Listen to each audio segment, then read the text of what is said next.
सत्यवादी राजनीति रे चर्चा रे देखा मिली कामाख्या प्रधान को जहाँ जी बर्तमान युव संगठन को लेकिन आगक आसछन्ती एवं प्रबल मात्रा रे जनसमर्थन से कामाख्या प्रधान को नहीं युव वर्ग मध्य उत्साह और उन्मादना पहुंची जे किभली भाव में आम कामाख्या प्रधान को सत्यवादी एथर स्वाधीन विधायक भाव में देखू एवं क्यों रणनीति नहीं आज कामाख्या प्रधान सत्यवादी निर्वाचन मंडल में आगक जाऊँगी गाँ गाँव में स्वागत करा सहित सीधा सड़क आलोचना करिया कौन मुद्दा रही किभली भाव में लोक समर्थन करें सहित आलोचना करें कौन कहे जिते बर्तमान राजनीति स्थिति अच्छी माने आपणकर सुदृढ़ होगा जाऊँगी जो त्रिमुखी लड़ाई चलती से विपुल जनसमर्थन आपको मिले ये 10 जन प्रार्थी अच्छा आपण स्वाधीन विधायक भाव निर्वाचन लड़ुंट से आपण को विपुल मात्रा समर्थन मिलूँ क्यों मुद्दा नहीं कि आगक जाऊँगी भाव में गाँ गाँव जो समर्थन मिलूँ किभली भाव में देखुं देखो दीर्घ 50 दिन है मोर जनसंपर्क पदयात्रा चलती अन्य नेता सत्यवादी निर्वाचन मंडल अच्छा हाथ हल्ली गाड़ी में बसिक टाटा करके पलाउं किंतु आम सबू गाँव को सबू पड़ा को चली चली जाऊँ गाँव समस्या देखुँ से पड़ार समस्या देखुँ कौटी रास्तार समस्या कौटी पीवा पानी समस्या कौटी प्रधानमंत्री आवास घोटाला होती कौटी फनी पैसा लोक पाईना लोक मानकर जो सुविधा असुविधा को लेकिन आम निर्वाचन लड़ुचु एवं समस्ते जानते विगत 4 वर्ष हम मु लोकों सांगे सुविधा असुविधा अच्छी सी फनी हो कि कोविड समय हो कि बन्या बाता हो जिते बड़े मत लोक खोजते मु लोकों सांगे पहुँची एठी विरोधितार स्वर जो शाणित करिया कथा प्रधानमंत्री आवास कि फनी रे जो घोटाला हला सी तांकर चुपचाप होगी बसिले किंतु आम संगठन आम दिन राति अहर प्रयास कलु से न्याय पारे से आम सत्यवादी ब्लॉक घेराव करूँ जो 10,000 ऊर्ध्व संख्या नहीं घेराव करूँ कणास ब्लॉक आम घेराव जो 10,000 ऊर्ध्व लोक लगे आम आंदोलन करूँ लड़ाई करूँ एवं अंचल जो विभिन्न समस्या अच्छी बन्यार स्थायी प्रतिकार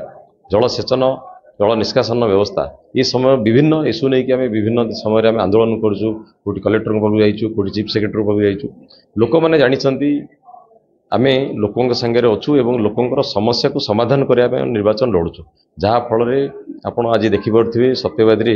आमर जो एवं अभियान चलता जनसंपर्क अभियान तापर आज एक साधारण सभा करूँ जोटि 5,000 ऊर्ध्व लोक समागम हेले कणासरे 8,000 ऊर्ध्व लोक 3 दिन तले आम जो कार्यक्रम करूँ समागम होते ये जनसमागम देखिकी विरोधी छानिया हो गले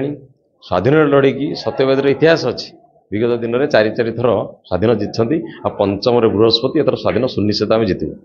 निश्चित भाव में जो आपण मनरे जो कथा रही अनेक समस्या रही सत्यवादी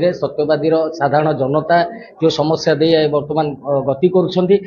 स्थायी प्रतिकार आपण स्वाधीन विधायक भाव लड़ुंट किंतु भोटर आपन को केभली भाव में समर्थन करेंगे कारण जो ये लड़ी मैदान रणनीति मान सत्यवादी निर्वाचन बर्तमान नियारा निर्वाचन मंडल हो जाए समग्र ओडिशा रे यार ऊपर समस्त फोकस रही आपन को भोटर क्यों हिसाब से ग्रहण कर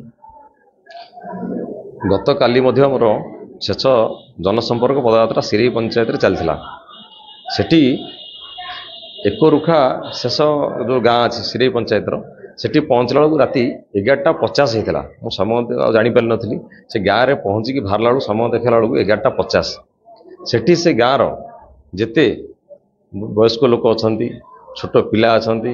आम समवयस्क जिते लोक अच्छा भाई भौणी अच्छा